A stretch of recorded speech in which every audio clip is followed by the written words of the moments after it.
Si vous souhaitez soutenir cette chaîne, n'hésitez pas à liker et à vous abonner. Merci. Les amis, je suis à Vincennes en Ancienne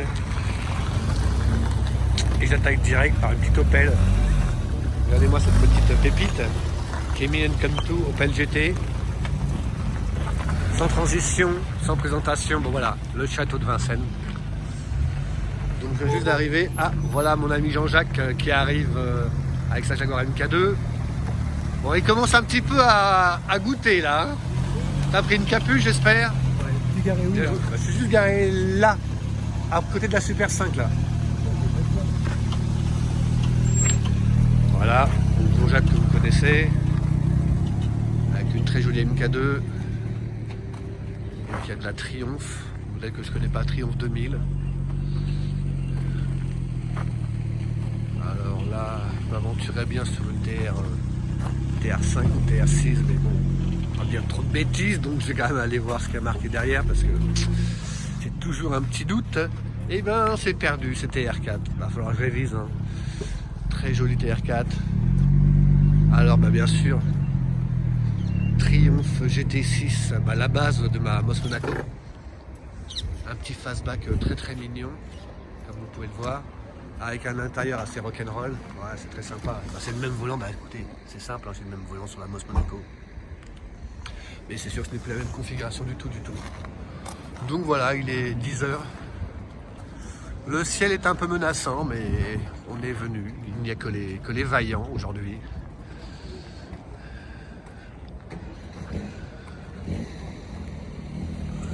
Donc ça arrive tout doucement. Il y a une super petite Super 5 là. Génial. La Lancia, bien sûr. La Peugeot 203. Je crois que c'est une R21 ou une R25 là. On va faire le tour dans quelques minutes. Les amis, je viens de voir une voiture qui m'a interpellé. Un modèle. Alors ce n'est pas. Attendez, qu'est-ce que c'est exactement? On va demander au propriétaire, elle est super mignonne. Elle est toute petite, regardez-moi ça. C'est une petite pépite. Bonjour monsieur, bonjour les amis. Je suis aujourd'hui à Vincennes en Ancienne. Bon, le temps est moyen, mais bon, on fait avec. Je suis avec Jacques, que j'ai vu arriver avec une micro-voiture, on peut dire, vous êtes d'accord? Oui, c'est Et un je ne connaissais pas du tout ce modèle et il m'a expliqué que c'était une Vespa. Alors Jacques, on voit votre jolie Vespa, alors je la montre un petit peu comme ça. Pourquoi cette voiture? C'est un coup de cœur, c'est un héritage ou... Voilà, c'est d'abord un héritage qui était, parce que c'était la voiture de famille et c'était la voiture de mes parents que j'ai récupérée et qu'on a restaurée avec mon frère, voilà, maintenant une dizaine d'années. Et roulez où avec vos parents avec En région parisienne. En région parisienne. D'accord, c'est un modèle de quelle année? C'est un modèle de 1958 et qui a été restauré en peinture évidemment il y a quelques années, mais qui roule maintenant, que je fais rouler très très régulièrement sur Paris, voire en région aussi, voire en Belgique aussi, avec un déplacement en plateau quand même. D'accord. Oui, je comprends bien sûr. Donc c'est une Vespa, donc ça veut dire est-ce qu'il y a un moteur de Vespa dedans, de deux roues? À l'origine, en fait, ça a été conçu par un ingénieur italien qui a proposé ce modèle à On va regarder ensemble, à Fiat, d'accord. Et ce modèle, tu peux même regarder l'intérieur. Ah, il est charmant le modèle. L'intérieur est charmant. Et en fait, Fiat avait déjà ce projet de microcar qui était la Fiat 500. Oui, d'accord. Il n'en a pas voulu, donc il a sollicité la famille concurrente. Qui était la famille Piaggio. Piaggio, d'accord. Et qui a proposé ce modèle de microcar. Piaggio, sachant aussi que Fiat était au courant, ils se sont dit ils vont nous faire une telle concurrence, voilà, notamment avec les sous-traitants. D'accord. Raison pour laquelle, à la sortie de la guerre, vu que Piaggio avait une usine en France qui produisait des scooters sous licence, dans la Nièvre, à Fourchambault, eh bien, ils ont proposé cette voiture qui était une voiture donc exclusivement française, D'accord, fabriqué en France. fabriquée en France. D'Italien, elle n'a que le concept avec cet ingénieur qui a fait ce modèle et le piston. Tout le reste, c'est un assemblage de pièces européennes et ça a été exclusivement construit en France. D'accord, alors donc le moteur, vous m'avez dit que c'était... Un 400 cm3 D'accord. et qui a été inspiré de la base des scooters de Vespa. D'accord, donc on est d'accord. Voilà. Alors, qui est un moteur dans son jus. Ouais, mais c'est Alors, bien. des puristes de restauration diraient qu'il est un petit peu... voilà. Non, mais elle est dans son jus, elle roule, elle est bien entretenue, c'est Et l'essentiel. tellement- Voilà. Et d'ailleurs, vous pouvez noter ici les graissages que D'accord, faisait les le révisions moteur. ah d'accord, Voilà. ah oui, Et c'est oui, pour ça oui, qu'on n'a oui, pas oui. restauré cette partie-là. Bien sûr, je comprends très bien, Et en termes de cylindrée, vous m'avez dit, on dit sur quoi? Donc sur Une 400 cm3. 400 cm3, Un et combien de bicylindre, chevaux? Bicylindre, d'accord. Ça développe 2 chevaux. D'accord, deux chevaux fiscaux, et on est sur combien de chevaux de jean? On est à... Voilà, là, Ouais, c'est un peu comme... je suis Mais bon, perdu. c'est pour... On a bien compris, c'est une voiture urbaine. Voilà, tout à fait, oui, c'était vraiment la destination. En fait, il faut se replacer à la sortie de la guerre, où d'abord, l'économie se relance, Bien sûr. l'industrie se relance, et donc il y a quand même un certain embourgeoisement. Oui, Auparavant, la voiture, c'était quand même la voiture La voiture était la voiture de famille, et là, ça devient une deuxième voiture, et puis avec toute la nécessité d'avoir des véhicules urbains. Mais voilà, justement, il y a eu toute cette... les 4 chevaux, les Vespa, les Fiat 500, les 4L, etc. C'est ça ce qui est génial. on rentrait dans les 30 glorieuses là. Voilà, exactement. D'accord. Et donc, il y avait une consommation... Qui montait en flèche. Et je vois qu'elle est cabriolet en plus, c'est ça qui est formidable. Alors, elle est Ça doit être super. découvrable. Voilà, c'est une découvrable. Effectivement, le terme est exact. C'est une découvrable. Et ça doit être super au printemps, en été, ça doit Tout être... le temps, mais là, bon, quand il pleut, c'est Ah quand même ouais. pas très agréable. Mais sinon, même en hiver, on roule décapoté. Et oui. Et puis le côté sympathique, moi dès que je vous ai vu, ça m'a interpellé. Je me suis dit, mais elle est vraiment formidable cette petite voiture. Hein. Elle a un potentiel... Sympathie. Et là, vous avez refait l'intérieur, non? Oui. L'intérieur a été refait, la sellerie a été refaite. Elle n'est pas tout à fait d'origine, mais... C'est très joli avec ce bleu tendre là, très bleu très doux. Et voilà, c'est une voiture extrêmement sympathique et qui va très très bien pour Paris, enfin pour la région urbaine. Oui. Parce que de toute façon, on roule à une vitesse. Oui, qui nous permet c'est sûr que là, c'est sûr que... Déjà si ça roule, on a de la chance. Quand ça roule à Paris, on a déjà de la chance. déjà. Et ça, oui, c'est ça formidable. Non, bah écoutez, très bien. Bah écoutez, Voilà. en tout cas, je vous remercie pour cette... Et d'ailleurs, vous remarquez ici oui, que attendez, je regarde ça. Oui. voilà, le ACMA veut dire justement cette fameuse usine à Archambault. Archambault.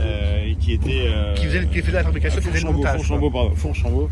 Fourchambault. Qui était justement la société sous licence de Piaggio. D'accord, bah écoutez, je vous remercie pour cette belle découverte. Eh ben, je vous en prie. Et je vous souhaite un bon dimanche et une bonne route. Merci. à vous, c'était vraiment très très intéressant de voir cette jolie petite pépite. C'est magnifique. Merci à vous. Il y a eu quelques petites gouttes de pluie, mais la pluie s'est arrêtée. C'est un Land Rover ça devant là. Ça a de la gueule, hein. Ah ouais, c'est mythique ça. Hein. Comme vous pouvez le voir, on retrouve une Impala Chevrolet SS, le club des Jeeps, et on va aller voir, regardez-moi ça. Et oui, Dactari, le feuilleton, le 4x4 mythique par excellence, une rusticité. Elle est jolie, elles sont belles les petites deux chevaux là. Oh, j'aime bien celle-là. Hein, ouais. Mais c'est bien, c'était après les phares carrés là. Ah bah les phares carrés c'est bien après. J'aime bien. Ouais. Non, C'est sûr qu'elle elle est charmante cette petite deux chevaux. Regardez les amis là. Avec une petite couleur qui lui va ravir, la capote. Elle est vraiment splendide. Et l'intérieur, c'est comme ça, c'est des sièges. Parce que tu sais que principe de la deux chevaux, tu sors les sièges pour aller pique-niquer. Oui, c'est sûr. Oui. Regardez les amis, ce Land Rover, c'est vraiment génial. C'est d'une rusticité. Alors c'est un peu plus moderne là. C'est génial, hein. J'en avais un comme ça. Je connais l'historique de cette voiture. Alors tu me dis qu'elle a fait le tour du monde cette Porsche alors? Tokyo, New York, oui, le mec il est parti, je sais pas combien de temps. Il avait aménagé avec des roues sur le coffre de partout. D'accord, bah oui, on voit le tracé de son périple avec cette Porsche 940. C'est une quoi ça? 928, hein? Parce que des fois il y a des modèles qui. Il y a une variation. On voit pas, mais.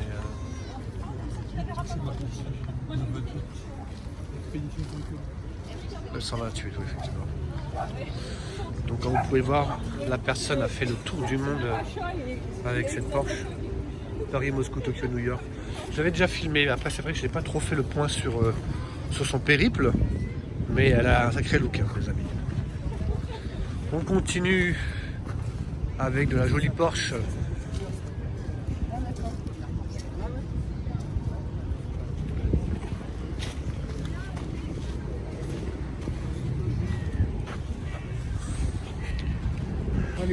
Les amis, bah, nous avons devant nous une très jolie Jaguar Type E V12 d'une couleur assez rare, hein. Alors moi j'appellerais ça cacadois, mais bon c'est peut-être pas le terme adéquat, mais tu dis quoi? Bon, Jean-Jacques dit caca de canard. Bon, après les goûts, les couleurs, les amis, moi je trouve que ça lui va pas si mal que ça, c'est original. Ça sort un peu des couleurs classiques. Et ce que me disait Jean-Jacques, c'est qu'effectivement, donc vous pouvez voir, c'est un petit peu V12, il y a les pare-chocs à l'arrière qui sont bien enveloppants et il semblerait que ce serait peut-être un modèle peut-être d'export pour l'Amérique. Donc comme chacun sait, les normes américaines imposent des pare-chocs assez conséquents et des fois disgracieux, ce qui n'est pas le cas là. Mais il semblerait que ce soit un petit peu différent. Alors, comme vous pouvez le voir, les 4 sorties d'échappement. C'est splendide. Ah, on est devant une pépite, les amis, hein, c'est sûr que c'est le Saint Graal de ces Jaguars. On va aller voir un petit peu l'intérieur. C'est très joli, hein, bien sûr.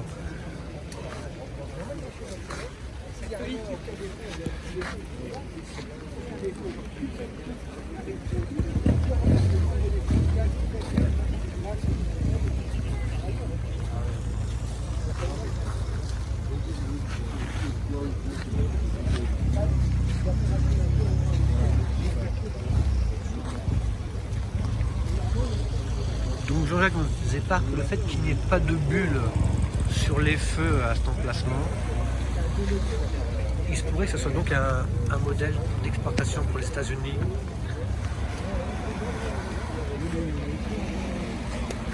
Voilà la petite pépite, les amis. Les amis, bonjour. Je suis avec Chérif, l'heureux propriétaire de la Jaguar Type E, avec qui nous avons un peu parlé de la couleur et donc effectivement un jaune moutarde pour vous. C'est un jaune moutarde et c'est un modèle, normalement cette couleur est sortie en 73. Ah d'accord, c'est une couleur d'origine. Oui, mais moi elle a été peinte en 71, la mienne date de 71. Et la peinture date de 71. Donc est-ce qu'ils étaient en avance par rapport à la sortie de cette peinture, je ne sais pas. Mais ce modèle, je l'ai fait reprendre l'année dernière parce qu'il était craquelé. D'accord. Et tout en grattant en dessous et tout, la peinture était vraiment jaune moutarde. On voit les supports moteurs, qu'on voit les tapis de sol, qu'on voit le coffre, tout est jaune moutarde. D'accord, très bien. Et ça fait longtemps que vous avez ce véhicule? 10 ans. D'accord, c'était un coup de cœur, j'imagine. Disons que j'en ai une autre. J'ai un 3,8 litres cabriolet. Et puis un jour, l'opportunité s'est présentée que mon beau-frère me dit, je connais quelqu'un qui vend une Type E. Bon, je dis oui, ok, d'accord. Et puis il me dit, bah, va la voir, il paraît qu'elle est pas mal. Et c'est vrai que quand j'ai été la voir, je suis reparti avec. Ah, vous êtes vraiment passionné par les Jaguar Type E? Ah oui.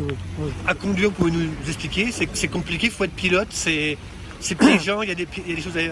Il faut faire attention, celle-ci par exemple, c'est un V12. Oui. C'est assez puissant. Donc là, tout à l'heure, je me suis fait une petite frayeur. En accélérant en ligne droite, j'ai vu que le cul se barrait un peu, hop, j'ai levé le pied. Ça pousse vraiment, quoi. Ça pousse vraiment. Et le 3,8 litres, mais je préfère le 3,8 litres. Le 3,8 litres, il n'y a pas de direction assistée. Là, il y a une direction assistée, il y a la clim, il y a tout. Hein. C'est tout confort. Dans la 3,8 litres, il n'y a pas de direction assistée, il n'y a pas de clim. Mais je préfère la 3,8 litres. C'est plus rustique. C'est plus rustique. c'est plus... De sensation, j'imagine. Ah oui, la sensation. Le moteur, on sent qu'il est plus coupleux.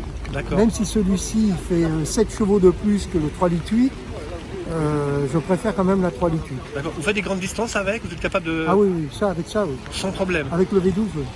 D'accord. Avec le 3 litres 8, je sais pas, mais avec le V12, c'est beaucoup plus confortable que le 3 litres 8. D'accord. Et c'est une moto qui est plus à l'aise sur l'autoroute ou que sur les nationales Sur Elle est l'autoroute, joueuse sur la- elle est joueuse sur montagne, par exemple, c'est... Ah oui, ça joue sur la montagne. Oui, oui, ça c'est. Non, non, ça marche super bien. Je suis assez étonné parce que moi je voyais que par la 3 litres 8. Oui. Et maintenant que j'ai une petit peu moderne, parce que moi j'appelle ça une petit peu moderne, hein, vous avez toutes les options dessus, la clim, la direction assistée, les freins assistés, D'accord, des ouais. pneus plus larges. Ouais. Je préfère quand même la 3 litres 8. D'accord. Très bien. Et alors au niveau du cabriolet, bon, moi j'adore les cabriolets, mais j'aime beaucoup aussi, c'est vrai que ce toit avec cet arc, tout ça, c'est vraiment très joli. Des fois, bon, après c'est une question de goût et de couleur, Ouais, mais... oui. Bah, disons que le cabriolet, je m'en sers l'été maintenant, et puis là, avec un temps comme ça, je préfère sortir avec Mais ça. vous avez réglé le problème, comme ça, en ayant Oui, les deux, exactement. vous avez le meilleur des deux mondes. Et, Exactement. et en termes d'entretien, c'est compliqué, non, au niveau des pièces C'est moi qui fais tout l'entretien, comme j'étais mécanicien dans un autre temps. D'accord. Donc je fais tout l'entretien. Donc celle-ci, quand je l'ai achetée, elle tournait comme une patate. Je croyais qu'il y avait un cylindre en l'air.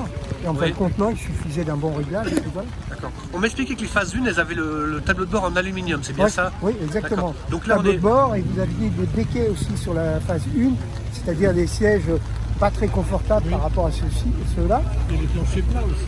Oui, plancher plat. Non, moi, c'est pas un plancher plat. Non, mais- Parce que au départ, il y a eu les planchers plats et après, ils ont sorti, parce que c'était un gros problème, le plancher plat avec les pédales et tout. Oui, oui, tout à Ils ont fait. sorti un deuxième plancher. Et voilà. Et ça, c'est la 2+2 celle-là. Ça, c'est la 2+2. Ouais, c'est ça. Enfin, c'est une version américaine puisqu'il n'y a pas des bulles. Ouais, ouais. Oui, Ah c'est non, ça. non, mais même. Donc c'est une version américaine ou pas? Ils ont arrêté quand on Oui, celle-ci, c'est une version américaine. Le 3 litres 8 aussi que j'ai, c'est une version américaine. Mais les bulles, ils les ont arrêtées à partir des 4 litres 2. Ah bon, d'accord. Donc même en Europe, à partir des 4 litres 2, il n'y avait plus de bulles. D'accord. Et les pare-chocs à l'avant ne sont pas trop prononcés pour un modèle américain, là? Les pare-chocs à l'avant ne sont pas trop prononcés? Ah, parce que je les ai changés. Voilà. Et l'arrière, c'est les pare-chocs C'est américains à pareil. l'arrière? Ouais, ouais. Non, non, à l'arrière aussi, c'est une norme européenne. Ah, c'est norme européenne à Ouais. l'arrière, d'accord. Parce C'est que norme- normalement, vous aviez des gros boudins à l'arrière aussi. Oui, ce qui est Des sont boudins gracieux, oui, bien venaient sûr. ici, jusqu'ici. Par Ouais. contre, vous avez le même problème que j'ai moi sur la mienne, je vais avoir deux gauches. Vous voyez, celui là-bas, il est légèrement... Ouais, biais. peut-être, oui, j'ai jamais remarqué. Moi, j'ai une marque 2. Il a l'œil, Jean-Jacques. Mais l'année dernière, quand j'ai faire la peinture, j'ai changé, j'ai monté les pare-chocs pour mettre les normes européennes. C'est moche comme tout. Et voilà. Est-ce qu'on peut voir l'intérieur vite fait, si ça ne vous dérange pas?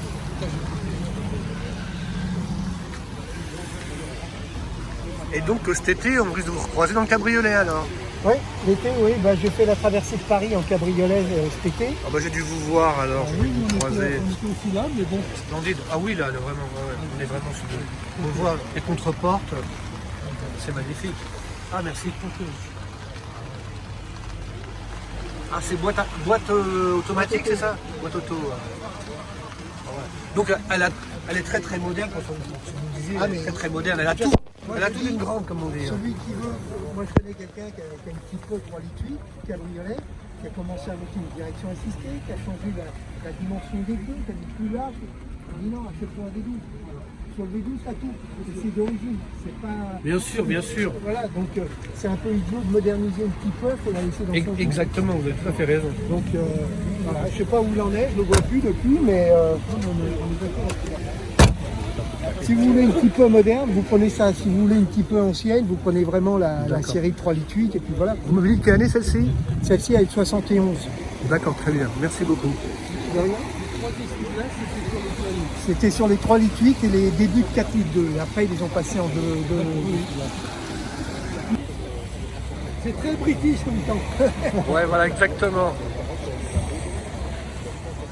Merci, bonne route. On va aller la voir. Ford Anglia. C'est particulier, hein? Pardon? c'est une Ford internationale, si tu veux. D'accord, mais c'est la firme américaine qui a produit ça en Angleterre. Donc c'est une Ford Anglia. Regardez les amis. Ah, Jean-Jacques. Tu disais quoi? Parce qu'il y a Jean-Jacques qui me fait... Voilà. Donc une Ford Anglia, donc c'est vraiment, voilà, c'est Ford, mais qui a produit ça sur le continent européen, En Angleterre. qui a produit ça en Angleterre. Oui, on est entre la Mi 8,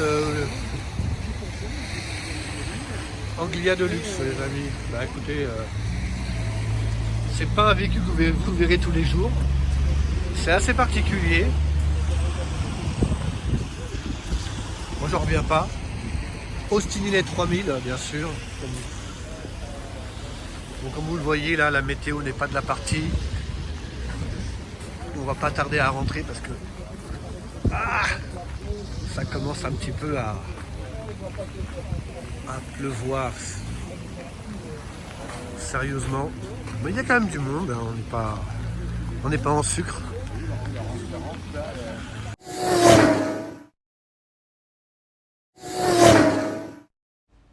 Si vous souhaitez soutenir cette chaîne, n'hésitez pas à liker et à vous abonner. Merci.